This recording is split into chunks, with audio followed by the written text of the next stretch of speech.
So this is what I'm saying. No. I knew because it was kind of not high enough. So I think it was good. So there's no mics on, is it, I just want to make sure, That's my mic. That's his mic. this is your mic? Yep. here, okay.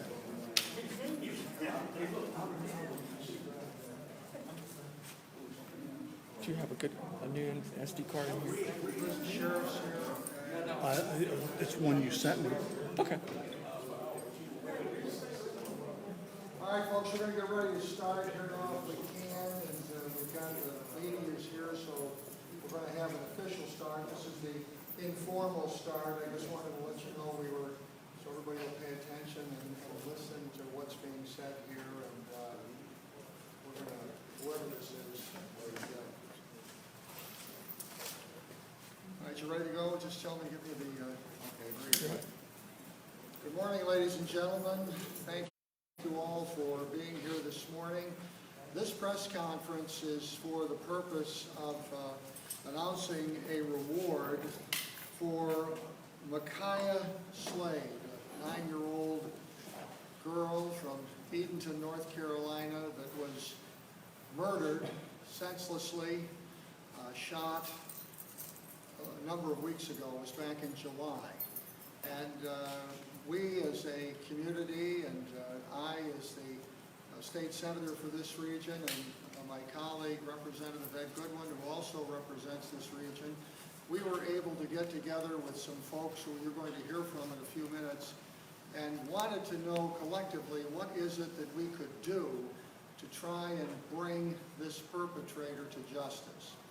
And what we determined was, in consult with the sheriff, Scooter Bassnight, was that if we offer a reward, a significant reward, that we feel as though someone is going to come forward and give us the information that will be required for us to arrest and then convict the individual who committed this atrocious crime.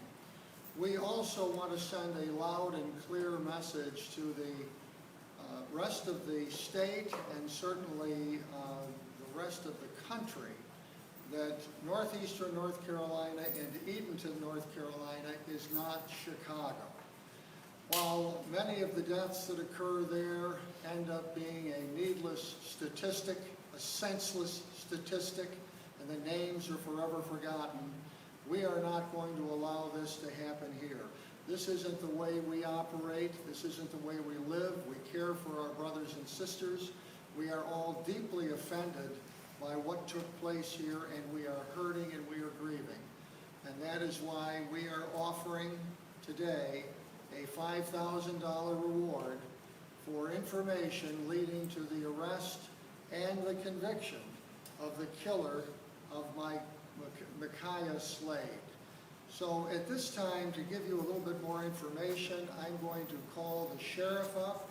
This is Sheriff Edward Scooter Bassnight. He is the Chelan County Sheriff, and Sheriff Bassnight is the one that has been working this case. So Sheriff Bassnight. Good morning. Just a quick, what I'd like to say about this case is just kind of get it back fresh in people's minds. Yes, this incident happened July 24th at about 10:20 in the evening. The victims were driving home that evening, just a normal evening like any other evening, if I'm not mistaken. And all of a sudden, they hear something, think it's blew a tire. When they pull over, realize that they've been shot at. Dark, desolate area of the roadway on Highway 17. Again, Highway 17, major thoroughfare through our county. 10:20 at night, July 24th. If you were in that area that night, we had a Steamers baseball game that night, and people were heading home from that. They may have saw anything. Even the smallest little incident, a vehicle or heard something, please, we need that information now. We have exhausted every lead that we possibly can. The SBI has worked tirelessly along with my Sheriff's Office investigators, and they have done absolutely everything in their power up to this point. It's not over. Somebody knows something, And we just need that one person to open their mouth. No matter how small, how trivial the item may seem, if you know anything, we're just begging and pleading for that information. We cannot have any peace in this community till there is justice for this family. This family deserves it. They've done nothing but been so cooperative and so loving. The community has just drawn to them and shown them love. And I know somebody, it is eating at them to see this family suffering as much as it eats me. So at this time, I just, again, beg and plead you, please give us the information we need. This family needs it. We need closure for them. Thank you, Sheriff. And members of the press, we will have questions. We'll take questions at the conclusion of the remarks. At this time, I would like to call up Don McQueen. Don is one of the ones that, one of the gentlemen that I met with at our home here in Edenton several weeks ago to discuss doing something. What is it that we could do to try and bring this offender to justice? Don is the executive director of the Elaine Riddick Charter School. Don McQueen.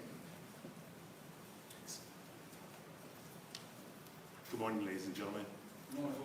Thank you for being here on this very somber occasion. It is required of us as community members to step up and take responsibility for these kinds of events that happen in our community. Tony Riddick reached out to me. He was appalled by what had happened. The taking of a life of an innocent child. No motive, no rhyme, no reason, no rationale. For many years I've tried to establish the life of a child. And so far I have not been able to quantify it in any way. There is no measure. And that's why I'm so involved in this right now. I have always felt that if we in our community would take our responsibility, we could do more for our community in saving lives than all the protests that are going on across the country. Yes, those are necessary. Yes, this is the time for that, but it is also our time to take our responsibility. And that's why we're contributing to this effort, the raising of these funds to garner information. Now, I know in my community, somebody knows something. Somebody always knows something. Somebody said something, somebody talked to somebody, that's how it happens. Somebody knows something. So, if it's money, okay, but the life of a child, even better, to come forward for justice for this family and this child and this community. I want to thank Brother Tony Riddick for allowing me the opportunity to be a part of this. And we should bring others to this fold. I want to see from 5 to 10,000, 15,000, 20,000, whatever it takes to get the truth. Thank you.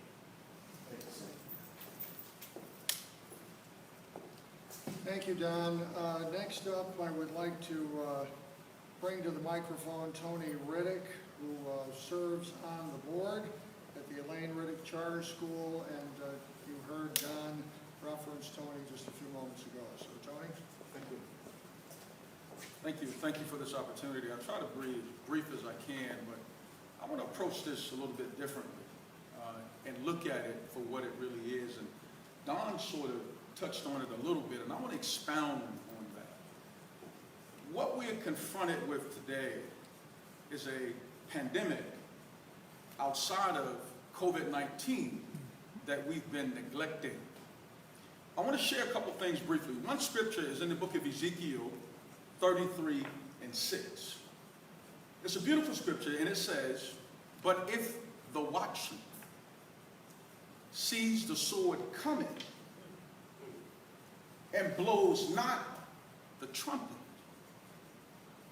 if he doesn't make the people warm. And the sword come and takes one from amongst them in his own iniquity. The scripture says that God will hold the watchman accountable. The blood will be on his hand. Somebody saw this. God is going to deal with the perpetrator. But somebody saw this. There's no way that this could happen and no one else see what happened. This is beyond your bullets, your guns. God has already made it known that he will hold the watchman accountable. So in order for you to ease your own punishment, your own burden, your own load, somebody needs to come forward. Somebody needs to speak to this. A 9-year-old child should not have to suffer this way. Now let me put it in another context. Do you know that in the Vietnam War, for 9 years, we lost nearly 55,000 soldiers in a 9-year period? Do you also know that according to the data of 2018, 16,214 deaths, murders. Of those, 50% were black, 8,107. The Department of Justice says that 94% of murders within the black community are perpetuated by other blacks, not the Ku Klux Klan, not Nazi skinheads, but other blacks. Why is this so important? Because if 93% are perpetrated by other blacks, that means that more than likely someone that looked like us is aware of what happened. Now, if 93%, that's 7,539. 28 hours, Senator Steinberg, every 28 hours, according to the data, a police officer, every 28 hours kills a black person. Every 28 hours. But if you look at 7,539 people, 93% of the 8,107, that's every 1 hour and 16 minutes, another black person is killing another black person. We should be outraged equally about 28 hours or about 1 hour. Let me tell you why this is such a passionate issue for me. You heard them mention Elaine Riddick. That's my mother. And one of the reasons why we want Senator Steinberg involved is because early on he signed off on some of the legislation. In 1968, I was born here at the Chuan Hospital. They sterilized my mother, making it such that she couldn't have any more children. Do you follow me? They sterilized her without her knowledge. Genocide, according to the United Nations of 1944 and 1948. Genocide. Genocide, the killing of an ethnic group or people or tribe. Genocide in 68. But do you know this is the worst form of genocide? When a people turn in on their own people and slaughter their own people without any compassion. This is the worst form of genocide. So we all have a responsibility as citizens, as people, to come forward because this problem impacts every aspect of this country. This problem impacts. The state of North Carolina sterilized 7,600. But in 9 years, the Vietnam War, nearly 55,000. The same 9 years, 67,851 black murders. Worse than any war. We gotta look at ourselves, family. We can't point the finger anywhere else. We have to look at ourselves and deal with this problem accordingly. If this problem doesn't get fixed, according to Ezekiel 33:6, the blood is on our hand. And we have a responsibility because I don't want the blood on my hand. Thank you very much.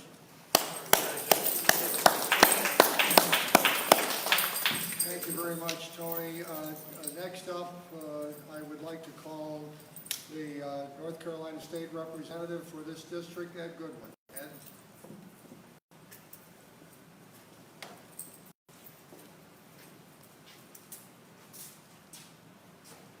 You've heard a lot of talk, good talk that we needed to hear. Now we need some action. Yes, sir.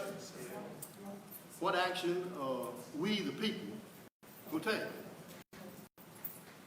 Do we sit idly by and let the sheriff's department, the SBI, and others keep going down dead-end roads, making this thing to draw out longer and longer? Or do we talk?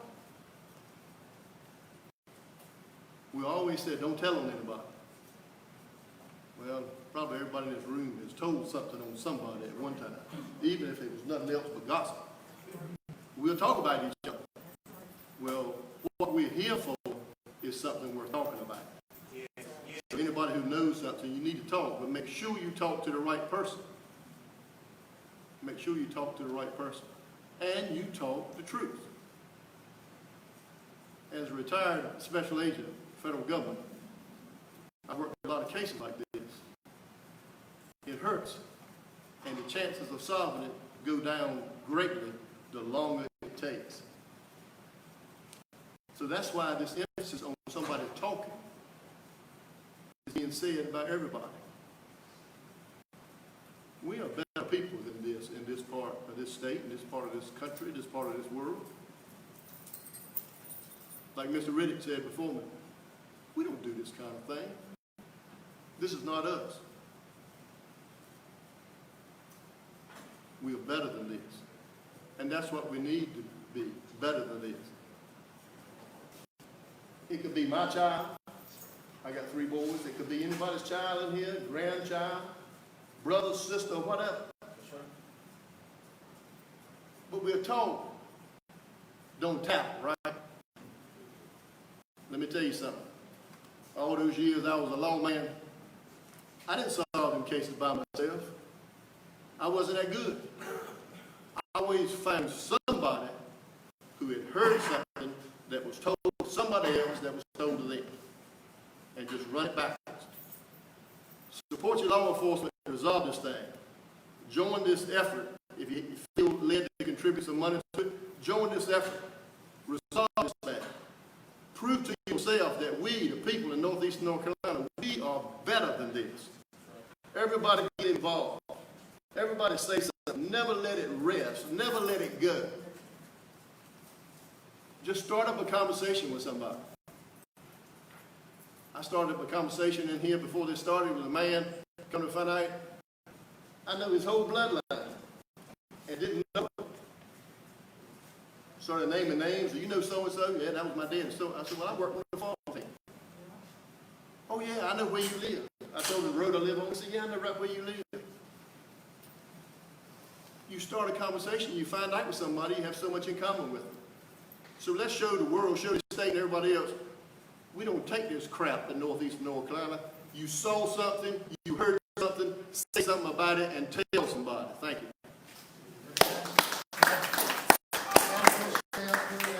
Please just stay up here, and also Don and Tony, if you come up. I don't know if the sheriff is still with you. Sheriff, please, if you come up. And what we're going to do at this time is there anybody from the family that would like to speak or say anything at this point in time? Sort of family spokesperson, just, okay.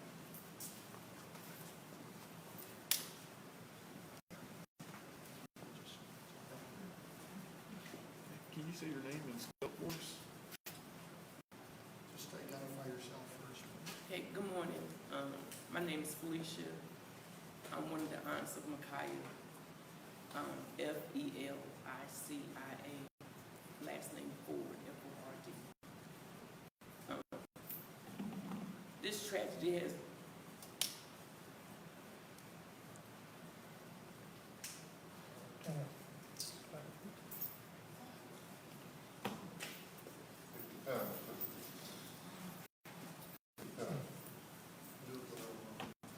it has been hard on us ever since July the 24th. And it just seems like the days don't get easier, and it don't. I'm not saying that we're the best family, but we are a great family. We are well known here in Edenton. Everyone knows us. And I feel like that's the reason why no one is coming forward saying that, because they're afraid, because they know that they have done something to a family that they know. So that's going to be hard. But if you a man, woman, whoever, stand up for what you've done. This is a child we're talking about. You shoot up each other, you go back and forth. It's nonsense. But when you affect a family, when you come to a child, that's a different ball game. You put yourself in another level that you don't want to be. And it's hard. And I just ask that if you have toughness, if you can pull a trigger on the highway, hey, stand up for what you've done. I would respect you more if you come forward. I've been in the prison system for 20 years and dealing with inmates for 20 years. I respect the ones that respect themselves more so than any other inmate. If you respect yourself first, you get respect. Even though you took our baby, I know that deep down inside this family one day will be able to forgive, not forget, but just forgive. This is hard for us, and we are a family. Like I said, we don't live our life every day like a godly life, but we're human people. But at the end of the day, we know God. Yes, yes. And we know that He will prevail. And we know that, and we believe that in our hearts. Yes. And one day, it's going to come out sooner than what you think. Yes. Because right now, you can't eat, you can't sleep, you can't even rest. We can't rest. So how can you rest? There's no way possible.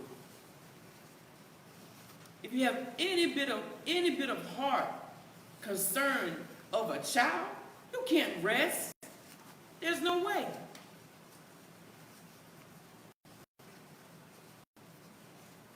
Just remember, what's done in the dark will come to the light. Yes, it will. Yes. That's a fact. Yes. Not just for you who done this terrible crime, but it's for all of us. Anything you do in the dark will come to the light. That goes for everyone. But I pray that you can't eat and sleep right now. That's something I feel. I'm human. But one day maybe I will be able to release that when you come forward as a man or woman and admit to what you've done and stand up for what you've done to this family. Thank you.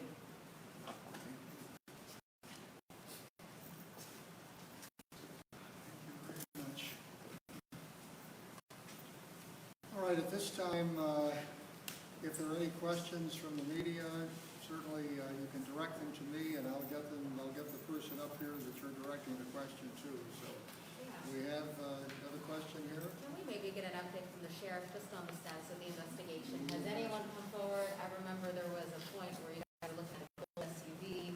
Sort of what's going on with where we are now? Are we just looking for more information? Has there been any sort of tip or anything like that? Okay, Sheriff. Yes, ma'am. Every lead that we have received, our investigators along with SBI, they have followed it to clear it from existence. The first car that was involved, the red vehicle, we've cleared that person completely. They are no longer a person of interest in this case.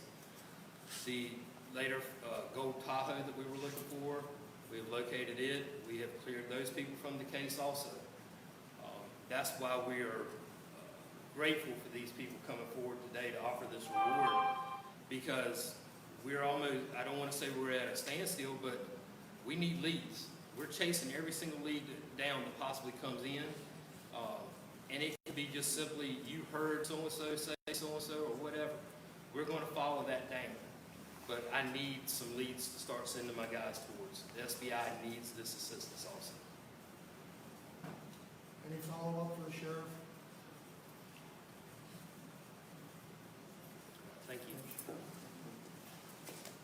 All right, any other questions at all? Yeah, the reward money, $5,000 that lead towards conviction of the person, and who kind of put up the $5,000 for for the reward right now? Right. Well, there are a group of us who came forward and talked about perhaps going down this road. Would this help? The first thing we did when we met at my home was to contact the sheriff and share with him what our thoughts were, and if he thought at all that this would be something that might bring somebody forward. And I can clearly remember the sheriff saying to me on the phone, he said, yes, it will. He said, and I would bet that there's someone within 1 mile of where I'm sitting, and he was sitting here in that office, that knows something. And so as the word has gotten out about this reward being offered, other folks have come forward. We've had phone calls and so forth, and they want to get involved. We are going to keep the donors, at their request, we're going to keep the donors anonymous. But there was the nucleus of folks that came together who put the foundational money together, and we're moving forward from there. I hope that answers your question. Yeah. Thank you. Any other questions at all? Okay. Well, on behalf of the family, I want to thank all of you for coming forward this morning and participating in this press conference and giving this community the ability to share with others beyond Edenton just exactly how we feel, how seriously we take this, and how we are committed to bringing this perpetrator to justice and bringing this person to justice as soon as possible. So thank you all very much. Thank you. Can I have each of you guys come up and spell your name for us so we'll have it correctly spelled? Okay, Senator Bob Steinberg, S-T-E-I-N-B-U-R-G.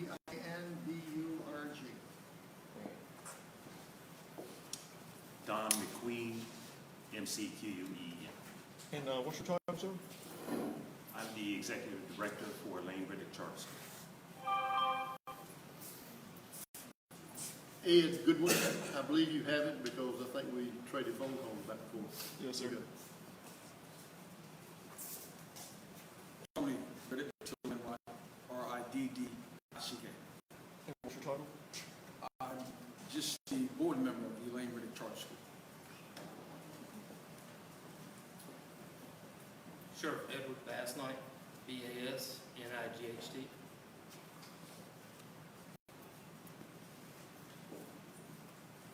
Anything else? All right, thank you all for coming. Thank you very much. Thank you.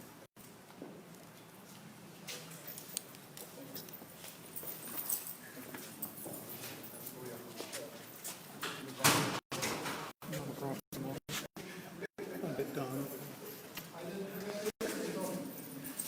Yeah, I got the message. I called back and just said,